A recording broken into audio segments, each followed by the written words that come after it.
शिवसेना के नेता संजय राउत ने प्रधानमंत्री नरेंद्र मोदी के दौरे और महाराष्ट्र में सुरक्षा को लेकर एक विवादित बयान दिया है। उन्होंने बीजेपी के लिए एक है तो सुरक्षित है अभियान पर तंज कसते हुए कहा है कि जब प्रधानमंत्री मोदी महाराष्ट्र का दौरा करते हैं तो राज्य असुरक्षित हो जाता है। राउत का यह बयान राजनीतिक हलकों में चर्चा का विषय बन गया है।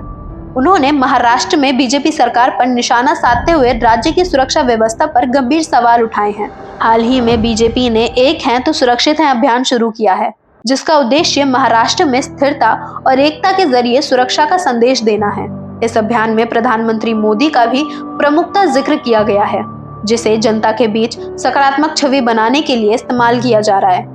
लेकिन राउत ने इस नारे पर सवाल उठाते हुए इसे महाराष्ट्र की वास्तविकता से दूर बताया है। संजय राउत ने अपने बयान में कहा है कि प्रधानमंत्री के दौरे के दौरान सुरक्षा बलों की तैनाती ये बताती है कि महाराष्ट्र कितना असुरक्षित है। उन्होंने कहा कि यदि प्रधानमंत्री के दौरे पर सुरक्षा बढ़ानी पड़ती है तो इसका मतलब है कि महाराष्ट्र सुरक्षित नहीं। एक राज्य तब सुरक्षित माना जाता है जब उसके नागरिक और नेता बिना किसी अतिरिक्त सुरक्षा के खुद को सुरक्षित महसूस करें।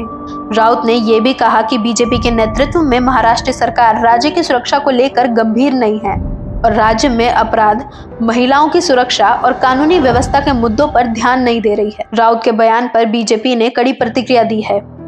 बीजेपी के प्रवक्ताओं ने कहा है कि राउत का बयान राजनीति से प्रेरित है। प्रधानमंत्री मोदी का दौरा पूरे देश के लिए गर्व की बात होती है और उनके लिए सुरक्षा बढ़ाना एक आवश्यक कदम है जो हर राज्य में होता है। उन्होंने राउत पर आरोप लगाया है कि वे महाराष्ट्र में असुरक्षा का माहौल पैदा करने की कोशिश कर रहे हैं और राज्य की छवि को धूमिल कर रहे हैं। बीजेपी नेताओं का कहना है कि महाराष्ट्र में स्थिरता और सुरक्षा की स्थिति बनी हुई है और राज्य में विकास योजनाओं को आगे बढ़ाने के लिए मोदी सरकार हर संभव प्रयास करेगी। विशेषज्ञों का मानना है कि राउत का बयान महाराष्ट्र के आगामी चुनावों को ध्यान में रखते हुए दिया गया है। शिवसेना और बीजेपी के बीच राजनीतिक प्रतिबंध के चलते राउत लगातार बीजेपी और मोदी सरकार पर सवाल उठा रहे हैं। उनके इस बयान को महाराष्ट्र में बीजेपी सरकार की छवि को कमजोर करने के प्रयास के रूप में देखा जा रहा है। इस विवाद का मुख्य उद्देश्य राज्य में बीजेपी की छवि को आघात पहुंचाना है। महाराष्ट्र में पिछले कुछ महीनों से कानूनी व्यवस्था और सुरक्षा को लेकर चिंता जताई जा रही है।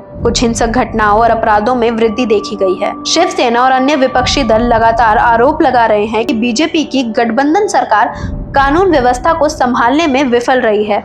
संजय राउत का बयान महाराष्ट्र में आगामी राजनीतिक माहौल और चुनाव को प्रभावित कर सकता है। यह बयान बीजेपी के लिए चुनौतीपूर्ण हो सकता है क्योंकि इससे राज्य में सुरक्षा को लेकर जनता के बीच संदेह पैदा हो सकता है। अब देखना ये होगा कि बीजेपी इस स्थिति को कैसे संभालती है और किस तरीके से अपने एक है तो सुरक्षित है अभियान को सफल बनाती है।